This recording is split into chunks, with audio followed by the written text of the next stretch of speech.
नमस्कार, आप देख रहे हैं कैपिटल टीवी उत्तर प्रदेश। मैं हूं आपके साथ सृष्टि शाह। उत्तर प्रदेश में चल रही एसआईआर प्रक्रिया को लेकर सियासी बयानबाजी तेज हो गई है। समाजवादी पार्टी के प्रमुख अखिलेश यादव लगातार ये सवाल उठा रहे थे और उठा रहे हैं कि ये प्रक्रिया इतनी तेजी से आखिर क्यों कराई जा रही है। उनका आरोप था कि इसके जरिए पीडीए यानी कि पिछड़े, दलित और अल्पसंख्यक वर्ग के मतदाताओं के वोट काटने की तैयारी की जा रही है। इस मुद्दे को लेकर विपक्ष ने न सिर्फ सरकार बल्कि चुनाव आयोग की मंशा पर भी सवाल खड़े किए हैं। लेकिन अब इस पूरे विवाद पर लगभग पूर्ण विराम लगता हुआ नजर आ रहा है।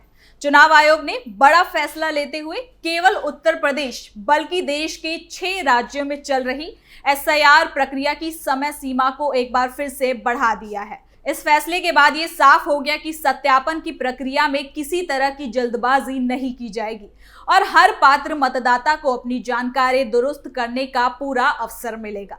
दरअसल एसआईआर का मकसद मतदाता सूची को शुद्ध और अपडेट करना है।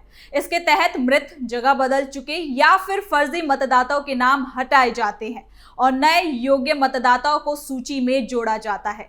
लेकिन जमीनी स्तर पर दस्तावेजों की कमी, प्रवासी मतदाताओं की स्थिति और समय की सीमाओं को देखते हुए कई जगहों पर शिकायतें भी सामने आ रही थी। इन्हीं व्यवहारिक कठिनाइयों को ध्यान में रखते हुए चुनाव आयोग ने समय सीमा बढ़ाने का निर्णय लिया है। इस फैसले से विपक्ष के उस आरोप को भी काफी हद तक जवाब मिल गया है जिसमें कहा जा रहा था कि प्रक्रिया को जानबूझकर तेज किया जा रहा है। समय बढ़ने के साथ ये उम्मीद की जा रही है कि एसआईआर पूरी पारदर्शिता और संवेदनशीलता के साथ पूरी होगी। चुनाव आयोग का ये कदम लोकतंत्र में विश्वास बनाए रखने की दिशा में एक अहम संकेत माना जा रहा है।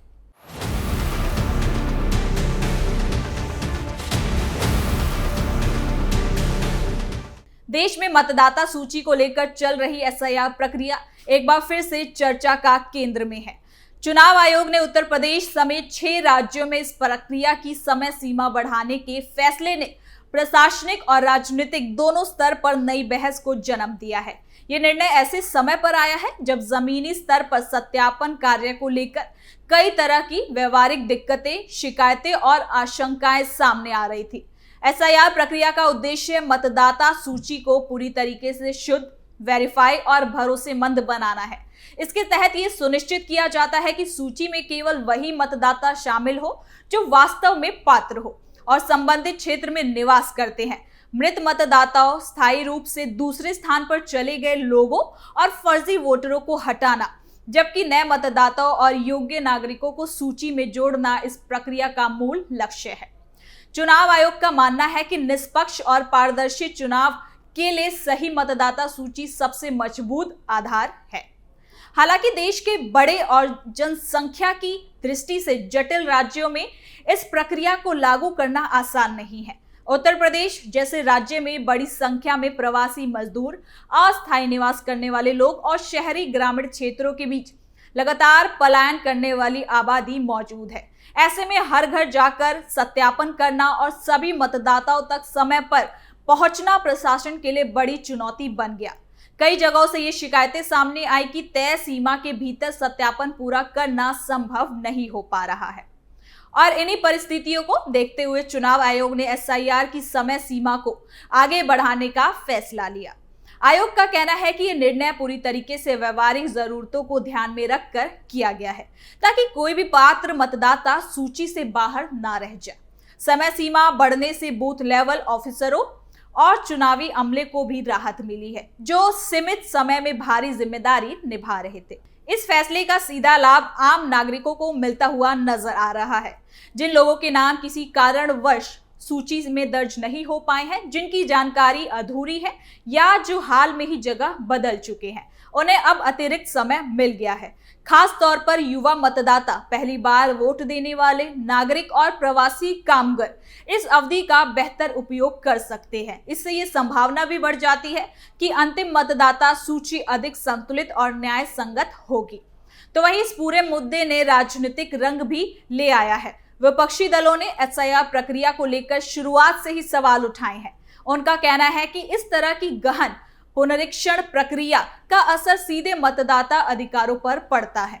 इसलिए इसमें अत्यधिक सावधानी बरतने की जरूरत है। विपक्ष को आशंका है कि दस्तावेजों की कमी या अस्थायी निवास के कारण गरीब, प्रवासी और हाशिए पर रहने वाले वर्गों के नाम सूची से हट सकते हैं। समय सीमा बढ़ाने के फैसले को विपक्ष के कुछ दल जनता की चिंताओं को स्वीकार करने वाला कदम मान रहे हैं, तो कुछ इसे प्रशासनिक विफलता का भी संकेत बता रहे हैं। उनका तर्क है कि अगर शुरुआत से ही प्रक्रिया और समय सीमा यथार्थवर्ती होती है तो बार बार विस्तार की जरूरत नहीं पड़ती। इसके साथ ही ये भी मांग उठ रही है कि नाम हटाने की प्रक्रिया पूरी तरीके से पारदर्शी हो और मतदाताओं को समय रहते सूचना दी जाए। चुनाव आयोग और सरकार की ओर से बार बार ये साफ किया जा रहा है कि एसआईआर का उद्देश्य किसी भी नागरिक को वोट के अधिकार से वंचित करना बिल्कुल नहीं है। आयोग का कहना है कि ये पूरी प्रक्रिया कानून और नियमों के दायरे में रहकर की जा रही है और हर नागरिक को अपनी जानकारी सुधारने और आपत्ति दर्ज कराने का अवसर दिया जा रहा है। समय सीमा बढ़ाना इसी दिशा में एक सकारात्मक कदम भी माना जा रहा है। उत्तर प्रदेश के साथ साथ अन्य राज्यों में भी एसआईआर की अवधि बढ़ाई जाना ये दर्शाता है कि चुनौती राष्ट्रीय स्तर की है। देश के अलग अलग हिस्सों में मतदाता सूची को वेरीफाई करने के दौरान लगभग समान समस्या सामने आ रही है। इससे ये साफ होता है कि लोकतांत्रिक प्रक्रिया को मजबूत करने के लिए चुनाव आयोग को लचीलापन और संवेदनशीलता दोनों अपनानी पड़ती है। प्रशासनिक दृष्टि से अगर देखें तो अतिरिक्त समय मिलने के बाद जिम्मेदारी और ज्यादा बढ़ जाती है। अब ये उम्मीद की जा रही है कि अधिकारी इस अवधि का सही उपयोग करेंगे और सत्यापन कार्य को और अधिक सावधानी के साथ पूरा करेंगे। किसी भी तरह की लापरवाही, पक्षपात या मनमानी न केवल विवाद को जन्म दे सकती है बल्कि चुनावी प्रक्रिया पर लोगों का भरोसा भी कमजोर कर सकती है। तो वहीं सामाजिक स्तर पर एसआईआर प्रक्रिया का महत्व इसलिए भी बढ़ जाता है क्योंकि ये सीधे लोकतंत्र की नींव से जुड़ी है। वोट का अधिकार केवल एक संवैधानिक सुविधा नहीं बल्कि नागरिक की आवाज है। अगर कोई पात्र मतदाता केवल तकनीकी या प्रशासनिक कारणों से इस अधिकार से वंचित होता है तो ये लोकतंत्र के लिए गंभीर चिंता का विषय बन जाता है। इसलिए समय सीमा बढ़ाने का फैसला उन आशंकाओं को कम करने की दिशा में एक जरूरी कदम माना जा सकता है।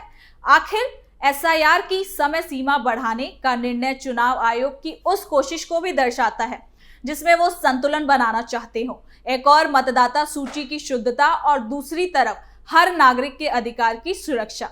आने वाले दिनों में ये देखा जाएगा कि ये अतिरिक्त समय कितना प्रभावी साबित होता है और क्या इससे मतदाता सूची को लेकर उठ रहे सवाल का समाधान हो पाता है।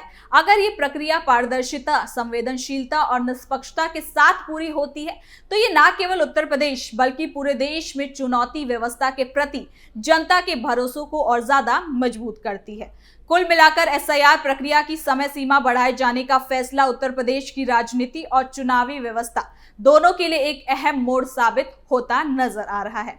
जिस तेजी को लेकर विपक्ष सवाल उठाता रहा था और पीडीए वोटरों को जो आशंकाएं जता रही थी उन पर इस फैसले के बाद काफी हद तक विराम लग चुका है। चुनाव आयोग का ये कदम इस बात का भी संकेत है कि वो किसी भी तरह की जल्दबाजी के बजाय संतुलन और संवेदनशीलता के साथ प्रक्रिया को आगे बढ़ाना चाहते हैं। समय सीमा बढ़ने से सबसे बड़ा भरोसा आम मतदाता को मिला है। अब किसी भी पात्र नागरिक को ये डर नहीं रहेगा कि केवल दस्तावेजों की कमी या अस्थायी निवास के कारण उसका नाम मतदाता सूची से हटा दिया गया है। प्रवासी मजदूर, गरीब तबके के लोग, पहली बार वोट देने वाले युवा और शहरी झुग्गियों में रहने वाले नागरिकों को अपनी जानकारी सुधारने और आपत्ति दर्ज कराने का अतिरिक्त मौका मिलेगा। यही लोकतंत्र की असली मजबूती है, जहां हर आवाज को सुना जाता है। विपक्ष के लिए ये फैसला एक संदेश है कि चुनाव आयोग जनता की चिंताओं को नजरअंदाज नहीं कर रहे हैं। हालांकि राजनीतिक दलों के बीच आरोप प्रत्यारोप आगे भी चलते रहेंगे, लेकिन अंतिम कसौटी यही होगी कि एसआईआर प्रक्रिया कितनी पारदर्शी और निष्पक्ष रहती है।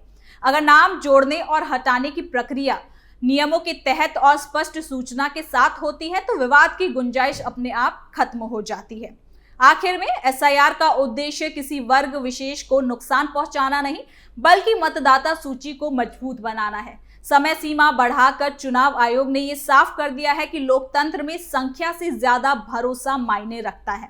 आने वाले दिनों में ये देखा जाएगा कि ये अतिरिक्त समय कितना प्रभावी साबित होता है। लेकिन फिलहाल इतना तो तय है कि इस फैसले ने चुनावी प्रक्रिया को लेकर फैल रहे डर और संदेश को काफी हद तक खत्म कर दिया है। तो फिलहाल के लिए इस खबर में इतना ही। देखते रहिए कैपिटल टीवी उत्तर प्रदेश।